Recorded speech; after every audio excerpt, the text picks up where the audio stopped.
എല്ലാവർക്കും നമസ്കാരം. ഇന്ന് നമുക്ക് മാമ്പഴ പുളിശ്ശേരി തയ്യാറാക്കിയെടുക്കാം. നല്ല ടേസ്റ്റോടു കൂടി റെഡിയാക്കിയെടുക്കാം. 6 മാമ്പഴമാണ് എടുത്തിട്ടുള്ളത്. മീഡിയം സൈസിലുള്ള നന്നായിട്ട് പഴുത്ത മാങ്ങയാണിത്. ഇനി ഇത് തൊലി കളഞ്ഞെടുക്കാം. ഇതാ ഇതേപോലെ തൊലിയൊക്കെ റിമൂവ് ചെയ്തിട്ടുണ്ട്. ഇനി ഇതിലേക്ക് 6-7 കാന്താരിമുളക്, കുറച്ച് കറിവേപ്പില, 1/4 ടീസ്പൂൺ മഞ്ഞൾപ്പൊടി, ചെറിയൊരു കളറിന് വേണ്ടി 1/4 ടീസ്പൂൺ മുളക് പൊടി ചേർക്കുന്നുണ്ട്.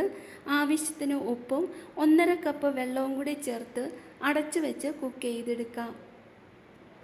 ഇതിനിടയ്ക്ക് അരപ്പ് റെഡിയാക്കിയെടുക്കാം. 1 കപ്പ് തേങ്ങ ചിരകിയത്, അല്പം കുരുമുളക് ചേർക്കുന്നുണ്ട്. പിന്നെ 1/4 ടീസ്പൂൺ ജീരകപ്പൊടി ചേർക്കാം. എന്നിട്ട് നല്ല ഫൈനായിട്ട് അരച്ചെടുക്കാം. ഇതേപോലെ അരച്ചെടുത്തിട്ടുണ്ട്. മാമ്പഴം കുക്കായി വരുന്നുണ്ട്. ഇതിനിടയ്ക്ക് ഒരു ചെറിയ പീസ് ശർക്കര ചേർക്കുന്നുണ്ട്. ഇപ്പോൾ മാമ്പഴം നന്നായിട്ട് വെന്ത് കിട്ടിയിട്ടുണ്ട്. ഇനി ഇതിലേക്ക് അരപ്പ് ചേർത്ത് മിക്സ് ചെയ്തെടുക്കാം.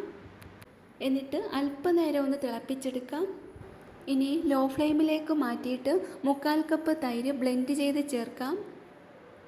ചെറുതായിട്ടൊന്ന് ചൂടായാൽ മതിയാകും. പെട്ടെന്ന് തന്നെ ഫ്ലെയിം ഓഫ് ചെയ്യാം. ഉപ്പ് അല്പം കുറവാണ്, അതുകൊണ്ട് അല്പം കൂടി ചേർക്കുന്നുണ്ട്. ഇനി ഇതിലേക്ക് താളിച്ച് ചേർക്കാം. പാത്രത്തിലേക്ക് 2 ടേബിൾ സ്പൂൺ വെളിച്ചെണ്ണ ഒഴിക്കാം. അതിലേക്ക് അല്പം ഉലുവ, കടുക്, കുറച്ച് വറ്റൽമുളക്, കറിവേപ്പില ചേർക്കാം. എന്നിട്ട് ഫ്ലെയിം ഓഫ് ചെയ്തതിന് ശേഷം 1/4 ടീസ്പൂൺ മുളക് പൊടിയും കൂടെ ചേർത്ത് മിക്സ് ചെയ്തെടുക്കാം. ഇനി ഇത് മാമ്പഴ പുളിശ്ശേരിയിലേക്ക് ഒഴിച്ച് ഇളക്കിയെടുക്കാം. അപ്പോൾ വീഡിയോ കണ്ട് ഇഷ്ടപ്പെട്ടെങ്കിൽ ഫീഡ്ബാക്ക് കമൻസിലൂടെ അറിയിക്കണേ. അതേപോലെ ലൈക്കും ഷെയറും സബ്സ്ക്രൈബ് ചെയ്യാനൊന്നും മറക്കല്ലേ. മറ്റൊരു നല്ല റെസിപ്പിയുമായി അടുത്ത വീഡിയോയിൽ കാണാം.